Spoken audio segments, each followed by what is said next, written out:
건 믿음, 목숨을 건 믿음이란 말씀으로 하나님 말씀 함께 나누도록 하겠습니다.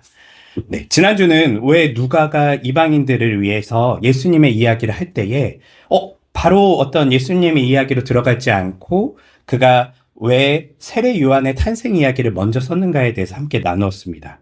세례 요한은 세례 요한의 아버지 사가랴가 제일 먼저 그곳에 등장하는데 그는 제사장이지만 아직 자식이 없는 어떤 치명적인 문제가 있었어요. 그래서 그 당시 사회에서는 자식이 없다라고 하는 것은 원인이 뭐였다고요? 죄. 다 무조건 무슨 문제가 생기면 죄. 다 죄 때문에 그런 거야. 그런데 그 사람의 직업이 뭐였다고요? 제사장이었어요. 지금으로 치면 이제 목사님들 아니면 뭐 신학 교수 뭐 이런 어떻게 보면 굉장히 종교 지도자들이 어떤 제사장들인데 그런 믿음이 많을 것 같은 사람이 아이가 없다는 것은 사람들이 그가 하나님 말씀을 전해도 저 사람 자기가 죄가 있는데 지금 무슨 말을 하는 거지? 굉장히 수치스러운 어떤 그 마음을 감당하면서 이 사가랴는 살았던 것이죠. 그때 하나님께서는 그의 기도를 바로 응답하지 않으시고 나중에 응답해 주셨어요. 왜 그랬다고 그랬죠? 우리 지난주 일주일 돼서 좀 기억이 안 나죠? 그 이유는 하나님께서는 더 큰 계획이 갖고 계세요. 그냥 그 사가랴의 기도를 들어주는 그것만으로 하나님이 원하신 게 아니라 아이를 낳되 그 아이가 나중에 어떤 일을 해야 될지까지도 하나님은 다 계획하고 계셨어요. 그래서 그때가 찰 때까지 기다리고 있었고, 왜냐하면 그때가 찰 때까지가 기다리는 이유가 오늘 말씀과 또 연결이 돼요. 마리아가 어느 정도 장성할 때까지 시간이 필요했어요. 그래서 하나님께서는 그 모든 것을 하나하나 맞춰가시면서 완벽한 때를 기다리시고 그때에 세례 요한이 태어날 수 있도록 사가랴의 가문에 아이를 내려주셨죠. 그리고 이 하나님께서 그에게 아들이 태어난다 했지만 사가랴가 믿었나요? 안 믿었어요. 그리고 불가능한 일이라고 했어요. 왜냐하면 자신도 나이 먹었고 심지어 자기 아내는 이미 여성으로서의 그런 모든 게 거의 끝난 상태예요. 불가능한 일이에요. 오늘날에도 우리가 불가능한 게 무엇인지 알듯이 당시 사람들도 다 알고 있었어요. 그런데 아이가 태어나더니요. 에이 말도 안 돼요 라고 이야기했죠. 지금 이 사람이 직업이 뭐였다고요? 제사장이에요. 심지어 천사가 이렇게 얘기하는데도 믿지를 못해요. 다른 말로 하면 기도는 했지만 믿음은 없는 거예요. 네. 설마 에이 하나님도 그건 못할 거야 라고 그는 생각한 거예요. 그때에 천사가 아니 너 생각이 틀렸어 라고 하면서 사가랴 입을 궁하셨죠. 그런 어떤 이야기를 통해서 오늘 우리가 지난주에 나눈 이야기는 결국은 하나님께서는 더 큰 계획이 있다는 거예요. 우리가 기도할 때 우리는 단순하게 우리의 소원을 해결해 주세요. 우리의 문제를 해결해 주세요라고 하나님께 기도하지만 하나님은 그것만 들으시는 게 아니라 그것 이상의 계획을 가지고 어떻게 하면 이 사람의 기도도 들어주고 이 사람의 기도를 통해서 단순하게 이 사람만 좋은 게 아니라 다른 이웃들까지 다른 어떤 온 인류까지 더 좋아질 수 있는 큰 계획을 가지고 하나님은 늘 일하신다는 것이죠. 그래서 우리가 기도할 때 하나님이 빨리 안 들어주신다고 조급해할 필요는 없어요. 하나님께서는요, 큰 계획을 가지고 계세요. 그래서 우리의 기도에 응답하시는데 그 때와 시간은 우리는 알 수 없지만 그게 가장 좋은 때와 좋은 시간이라는 것을 우리가 이해하면서 우리가 하나님을 따라가야 된다라는 말씀으로 지난주를 나눴습니다. 오늘은 우리가 잘 아는 사람이 나옵니다. 네, 그 사람의 이름은 마리아. 예수님의 엄마 마리아에 대한 이야기예요. 맞아요. 마리아에 대한 이야기가 나오는데 6개월이 지났대요. 6개월이 지나서 지금 하나님께서 부르세요. 누굴 부르냐면 이제 천사 가브리엘을 부르세요. 가브리엘 불러서 야 가브리엘아 이제 시간이 됐어. 빨리 가서 저기 있는 마리아에게 가서 너가 잉태하게 될 것이라는 것을 전해라고 천사에게 이야기하십니다. 그리고 천사 가브리엘은 드디어 이제 가죠. 어디로 가죠? 예, 갈릴리에 있는 맞나요? 나사렛에 있는 네. 그리고 그 약혼한 이미 아직은 결혼 안 했어요. 약혼한 상태에 있는 마리아에게 찾아갑니다. 그리고 그에게 가서 이렇게 얘기해요. 기뻐하라. 큰 은혜를 입은 자여 주께서 너와 함께 하신다. 천사가 갑자기 어느 날 나타나서 그 얘기를 하는 거예요. 그럼 여러분들은 어떤 반응이실 것 같아요? 놀라죠. 놀라는 수준을 넘어서 두려울 거예요. 기뻐하라 그러는데 웃을 지금 상황이 아니에요. 왜냐면 우리가 좋은 말로 천사라고 얘기하는 거고, 보통 천사는 언제 만나는지 아세요? 죽기 직전에 만나는 거예요. 다른 말로 하면 저승사자 같은 거예요. 예, 죽기 전에 우리로 치면 이렇게 그 저승사자처럼 나타나서 사람을 이제 데리고 가는 일도 하고, 심지어 성경에 보면요, 천사가 때로는 죽음을 몰고 오기도 해요. 한 민족을 쓸어버리기도 하고요. 때로는 그 전염병을 주기도 하고, 천사는요, 단순하게 좋은 어떤 소식만 하는 게 아니라 하나님의 심판까지도 그가 손에 들고 오는 존재가 천사예요. 그러니까 천사라고 하면 우리 자꾸 날개 달린 거 생각하지만, 실제로는 천사가 무슨 뜻이냐면, 우리로 치면 이제 조선시대 때 어명이요 하면서 말 타고 오는 사람들 있잖아요. 어명이요 하고 이렇게 가서 이야기하는데, 사극에 보면 항상 이 어명은 대부분 뭐였어요? 사약을 가지고 와요.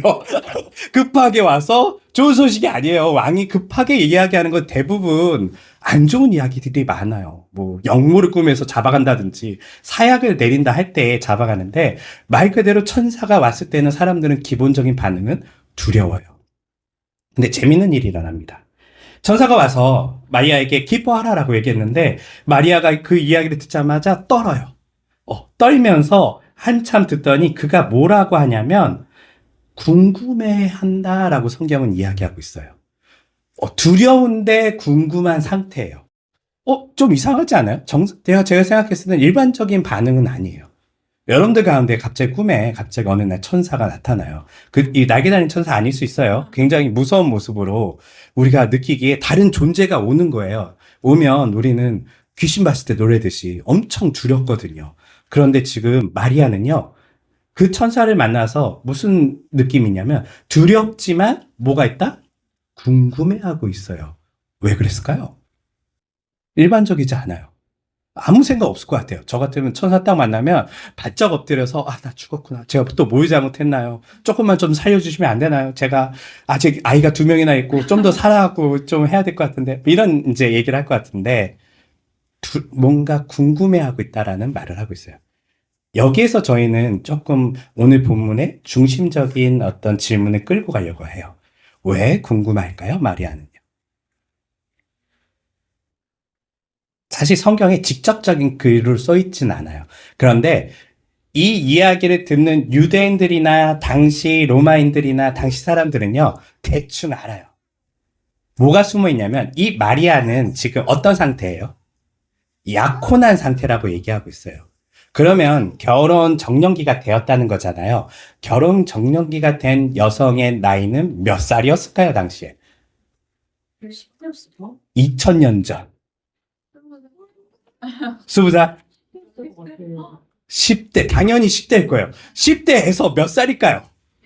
18이면 사실 다 컸어요, 솔직히. 16? 더 내리실 분 있으신가요? 네, 12살 나왔습니다. 13살 없으십니까? 네, 맞아요. 사실은 맞췄어요. 12세가 넘어가면 당시에는 이미 성인식을 시작하게 돼요. 그러니까 쉽게 얘기하면 이제 초경이 시작되는 순간, 우리도 비슷하거든요. 12세가 지나면 보통 초경이 시작이 되는데, 초경이 시작되면 당시에 성인이라고 인정을 받게 되고요. 그리고 12세에서 13세 사이에 보통 성인이 되자마자 가문과 가문끼리 이미 예약을 해놔요. 걸어놔요. 잘 봤다가 부모들이, 제가 아직 굉장히 똘똘한데 9살부터 보는 거죠. 저 가문과 결혼하면 좋겠다 싶어서 이제 예약을 걸죠. 우리 가문과 같이 혼인을 맺읍시다 라고 이야기를 해요. 그리고 12세가 딱 이제 말 그대로 아이를 낳을 수 있는, 몸이 시작되자마자 바로 정혼을 하고요. 그리고 그 아이를 빨리 어떻게 보면 시댁에 데리고 와서 좀 키워요. 같이 살면서 키우면서 그렇게 결혼하는 어떤 방식이 당시에 혼인 방법이었어요.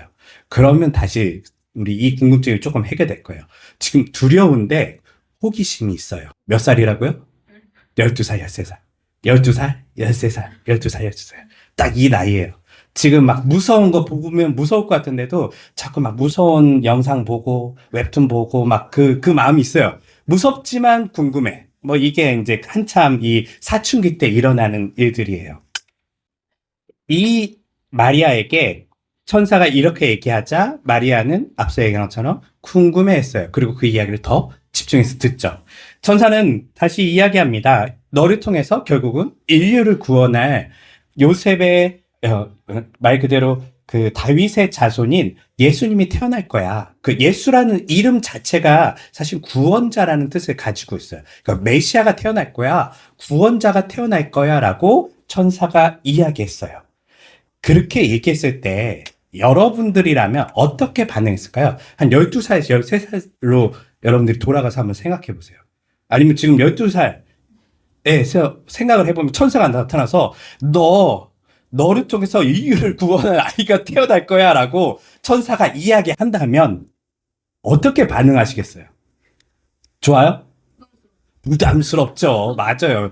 우선 지금 혼인하니까 뭐 너가 나중에 아이를 낳으면 좋은 일이 있을 거야까지는 괜찮은데 뭘 인류를 구원하고 막 대단한 존재, 뭐 다윗의 가문이 나오고 막 이런 이야기를 들으니까 부담스러운 게 정상적인 우리들의 반응이에요. 그런데 여기서 마리아의 대단한 믿음의 반응이 나타납니다. 사실은 천사가 설명하기를 그가 결혼해서 남편과 잠자리를 가진 후에 그 다음에 아이가 태어난다는 얘기가 아니었어요. 얘기를 내용을 들어보니 너에게 성령이 임하고 그 성령을 통해서 너에게 아이가 태어날 거라고 그랬어요. 그리고 마리아도 알아요. 저는 남자를 알지 못하고 전혀 처녀인데요? 라고 했더니 하나님의 능력이 너에게 임하면 가능해질 거라고 천사가 설명하죠. 그런데 여기서 사실 우리가 알아야 될 게 뭐냐면 지금 마리아의 상태가요. 혼인을 약혼한 상태예요. 약혼한 상태에서 임신이 이루어지면 어떻게 될까요? 그것도 앞서 얘기한 남편하고 어떤 결혼을 아직 한 게 아니에요. 하지 않은 상태에서 같이 하룻밤도 안 보냈어요. 그런데 아이가 임신해서 오면 어떤 일이 일어날까요? 오늘날만 해도 그거 감당 가능해요? 네, 감당 가능하지 않아요. 당연히 파혼이죠. 파혼일 뿐만 아니라 당시 유대법에서는요. 그렇게 결혼을 아직 하지도 않았는데 임신해서 나오는 순간 그 여성은 그 당시에 어떤 문란한 여인, 음란한 여인으로 찍혀서 유대법에서 돌로 쳐 죽이게 돼요. 간음한 여인으로서요. 네.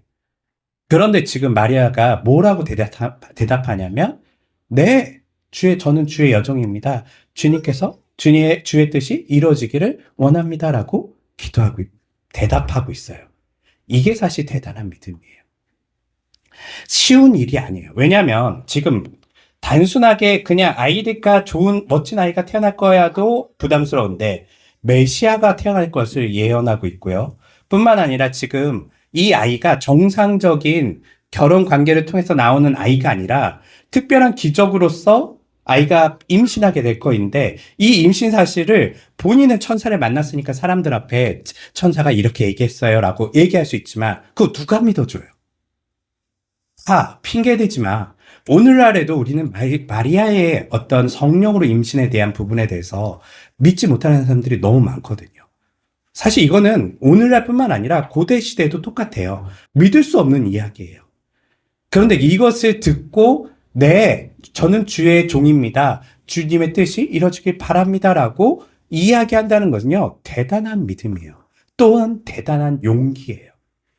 다른 말로 하면 목숨을 건 믿음이에요. 단순한 믿음이 아니에요. 어쩔 수 없지가 아니라요. 죽어요. 걸리면 죽어요. 뿐만 아니라 지금 마리아에게서는 누구에게 또 이거 설명해야 되죠? 자기와 약혼한 요셉에 가서 이야기해야 돼요. 근데 이거 요셉이 믿을 수 있어요? 되겠냐고요? 안 되죠. 이런 어떤 어려운 과정이 있음에도 불구하고 마리아는 목숨을 건 믿음으로 용기를 가지고 시작하게 됩니다. 물론 감사하게도 성경에 보니 하나님께서 또 요셉에게 천사를 보내요. 그래서 설명을 해줘요. 왜냐면 놀랄까봐. 그리고 파혼당하면 안 되잖아요. 파혼당하면 안 되기 때문에 그런 이야기들을 해줘서 결혼을 하게 되지만 이 이야기는 단순하게 마리아가 예수님을 잉태하게 되었다는 어떤 이야기를 넘어서 사실은 대단한 믿음에 대한 이야기를 누가는 하고 싶었던 거예요. 특별히 이 이야기가 두 개가 같이 겹쳐서 오늘 1장에 써 있잖아요. 하나는 사가랴에 대한 믿음과 또 하나는 마리아에 대한 믿음이었어요. 앞서 얘기한 것처럼 사가랴는 직분이 그는 제사장이에요. 우리로 좀 목회자 같은 사람이에요. 그는 천사가 이야기할 때 믿었을까요? 못 믿었어요. 그리고 거부했어요. 사실 있을 수 없는 일이에요. 라고 했는데 마리아는 하나님이라면 가능하다라고 믿은 거예요. 하나님이란 불가능을 당연히 가능케 하실 분이라고 믿은 거예요. 근데 그 나이가 몇 살이었다고요? 12살. 12살. 누가는 이 두 가지의 믿음을 가지고 우리에게 설명해 주고 있어요. 믿음이라는 건 나이가 아니다. 믿음이라는 건 신앙 연륜도 아니에요. 믿음이라는 건요, 직분도 아니에요. 목사가 더 믿음이 좋을지, 저기 있는 아이가 더 믿음이 좋을지 우리는 몰라요. 예. 그런데 중요한 것은 이 모든 것이 어떤 사람들에게 과거에도 똑같아요. 제사장이 더 믿음이 좋지. 유대인이 더 믿음이 좋지. 당연히 신앙생활 오래 한 사람이 믿음이 좋지라고 생각하던 시대에 누가는 지금 이 글을 누구에게 쓰고 있다고요? 이방인 성도들에게 쓰고 있는 거예요. 아직 신앙 연륜이 얼마 되지 않고 예수님을 잘 알지 못하고 심지어는 예수님을 눈으로 본 적이 없는 사람들에게 쓰고 있어요. 대부분 당시에 예수님을 봤다라는 사람이 있고 예수님과 밥 먹었다는 사람도 있었었고 예수님의 제자들도 있었었고 오랫동안 초대교회에서 신앙생활을 해온 사람들도 있었지만 그게 아니라 믿음은 무엇이라고요? 나이와 성별과 연령과 직분과 인종을 초월하는 그런 것이 바로 믿음이라는 것을 이 사가랴와 마리아를 통해서 이야기하고 있다는 거예요. 오늘날 우리에게도 사실 저희 교회에는 교회라는 곳을 사실 처음 와보는 분들이 정말 많아요. 절반이 거의 처음 신앙을 생활을 해본 거예요. 네. 내가 과연 믿음을 가질 수 있을까? 내가 과연 믿음 생활 잘 할 수 있을까? 이렇게 생각할 수도 있어요. 내가 저기 오래 예수님 교회 다닌 사람들처럼 나도 생활할 수 있을까? 우린 이런 여러 가지 궁금함 속에 어떻게 보면 신앙생활을 막 시작했지만 성경은 우리에게 뭘 얘기하냐면 믿음은요, 연륜도 아니라는 거예요. 오래 신앙생활 했다고 더 좋은 것도 아니라는 거예요. 오히려 오래 하나님을 믿었다는 사람들이 하나님에 대한 어떤 잘못된 고정관념 때문에 끊임없이 오히려 하나님에 대해서 자신이 놀라운 하나님이라는 것을 이해하지 못하고 자신의 생각 속에 하나님을 가둬놓고 살아가는 경우가 오히려 많다는 것이죠. 특별히 어떤 사람들이요? 저 같은 사람들. 성경을 보고 목회를 하는 사람들일수록 더 갇혀있는 경우가 많아요. 하나님을 이래야 해. 사실 이것 때문에 저도 젊은 시절에 많이 힘들었었거든요. 왜 하나님은 세상을 이렇게 만드셨지? 왜 악인들은 저렇게 잘 살고 있지? 왜 열심히 착하게 살면 늘 손해보고 괴롭게 살게 됐지? 뭐 여러 가지 고민들이 있잖아요. 저도 하나님에 대한 고정관념 때문에 그것 때문에 굉장히 어려운 시간들을 보냈었거든요. 그런데 오히려 그런 고정관념이 없이 하나님이 정말 신이라면 그분이 정말 이 세상을 창조한 창조주라면 불가능이 있을까요? 없어요. 어쩌면 그가 하시는 일에 내가 이해를 못하고 있는 것이지 그가 잘못한 게 아니라는 것이죠. 그분은 지금 옳은 선택을 하시고 가장 좋은 것들을 우리에게 주시고 계시는데 우리는 어쩌면 우리의 이성으로 하나님이 아니야 이건 나쁜 거야. 이건 하나님이 하신 게 아닌 거야 라고 하나님을 그렇게 받아놓고 생각할 때가 많다는 거예요. 오늘 이 마리아처럼 12세 순수한 믿음을 가진 이 소녀는요. 그 순수한 믿음을 가지고 하나님 앞에 나아갔을 때 우리가 지금 2000년이 지난 오늘까지도 우리 안에 예수님의 어머니라는 타이틀을 걸고 그리고 온 인류에게 전해지는 그 믿음을 우리에게 보여주고 있는 사람이 되었어요. 우리는 이 소녀를 좀 본받았으면 좋겠어요. 12살의 마음으로 더 순수해지셨으면 좋겠어요. 마저 하나님이 하시겠다면 불가능은 없지. 마저 내가 기도했을 때 우리는 자꾸 합리화하거든요. 기도를 안 들어주는 거는 다 이유가 있으실 거야. 내가 기도가 부족했거나, 내가 잘못 구했거나, 뭐 하나님이 알아서 하시겠지. 사실은 하나님 안 믿는 것도 비슷하거든요. 그렇게 왜냐면 상처받고 싶지 않으니까 포기해버리는 것도 많아요. 그런데 좀 더 우리가 순수한 믿음을 가졌으면 좋겠어요. 하나님이라면 불가능이 없으셔. 그리고 그분은 그분의 때에 완벽하게 이 일들을 다 해결하실 거야. 다만 내 시간과 내 생각과는 다를 수 있어 라는 걸 받아들이고 하나님 앞에 나아갈 때에 우리가 조금 더 이 목숨을 건 믿음으로 나아갈 수 있는 어떤 시작점이 될 수 있을 것 같아요. 마지막으로 이 말씀을 좀 정리하면 결국은 믿음이라는 건요, 누가가 말하고 싶은 믿음이라는 건요, 이렇게 순수하게 하나님께 나오는 사람들이 구원 역사에 쓰인다는 거예요. 사가랴도 사실은 사가랴는 믿지 못했지만 그가 구원 역사에 쓰였나요? 안 쓰였나요? 쓰였어요. 그도요. 다만 적극적으로 칭찬받거나 이러지 못해서 혼났어요. 입도 못하면 이렇게 되고. 그렇지만 할 수 있으면 순종함으로써 하나님께 나아간다면 우리가 이 구원 역사를 통해서 이제 앞서 우리가 오늘 본 본문 뒤에는 마리아가 노래하기 시작하거든요. 찬양하기 시작하거든요. 이게 얼마나 즐거운 일이고 기쁜 일인지 그가 순종적으로 사실은 이거 목숨을 건 일인데 기뻐하고 즐기고 있어요. 이런 것처럼 우리의 신앙도 때로는 이 마리아처럼 순수한 믿음을 가지고 이게 위험한 일일 수도 있어요. 예수를 믿는다는 건요. 여러분 잘못 선택하신 거예요. 예수를 믿으면요. 우리는 예수님처럼 된다는 거예요. 예수님이 여기서 부자 되시고 잘 먹고 잘 사셨나요? 그렇게 못했거든요. 우리는 지금 위험한 길을 걷는 거예요. 하지만 이 길이 옳은 길이라면 뿐만 아니라 이 길이 진리의 길이고 이 길의 끝에는 우리가 옳았고 우리가 승리했고 결국은 하나님께서 우리가 잘했다라고 칭찬하시면서 우리를 기다려주시는 그 하나님을 우리가 만나게 된다면 우리의 선택한 길은 비록 목숨을 건 길이지만 옳은 길을 선택한 사람들이 된다는 것이죠. 저는 한국 사회를 가르치고 있어요. 한국 사회 보면 일본과 한국이 과거 일본이 우리를 이제 침략해서 우리를 지배하고 있을 때 그때 특이한 사람들이 나타나요. 독립운동가들이죠. 독립운동가들은 독립을 끊임없이 외쳤는데 그들에게 물어봐요. 독립이 정말 될 것 같습니까? 라고 하면 그들이 뭐라 그럴까요? 당연히 독립은 된다라고 얘기를 해요. 그런데 그 시대 한번 생각해 보세요. 여러분들 그 시대에 살고 있었다면 독립이 될 것 같으세요? 불가능해요. 일본이란 나라는요, 심지어는 미국을 공격할 만큼 강력한 군대를 가지고 있었어요. 한국 같은 조그만 이 나라가 독립할 수 있는 수준이 아니에요. 그런데도 독립운동가들은요, 자신의 사실은 그 계란으로 바위치는 거거든요. 소수의 병력으로 끊임없이 독립을 외쳤는데 결국 시간이 지나서 오늘날 누가 옳았다라고 얘기하죠? 예, 독립운동가들의 그 꿈이 결국은 이루어지거든요. 신앙도 똑같아요. 우리는요, 긴 여정을 떠날 때 믿음으로 사실은 사람들은 야, 불가능한 일이야. 될 것 같아?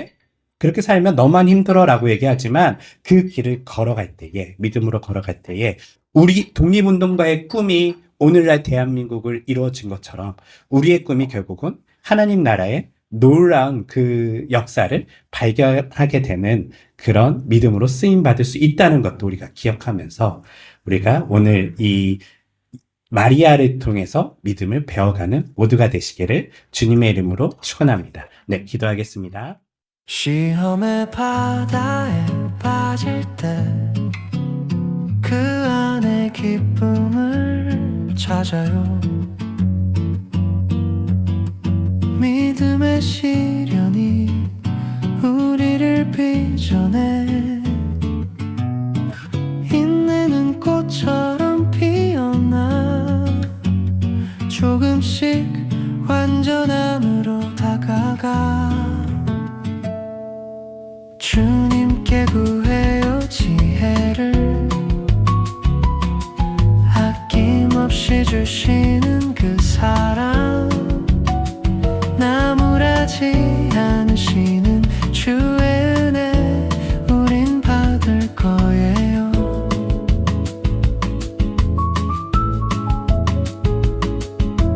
부족함 속에서 자라나요. 성숙함의 길로 걸어가요.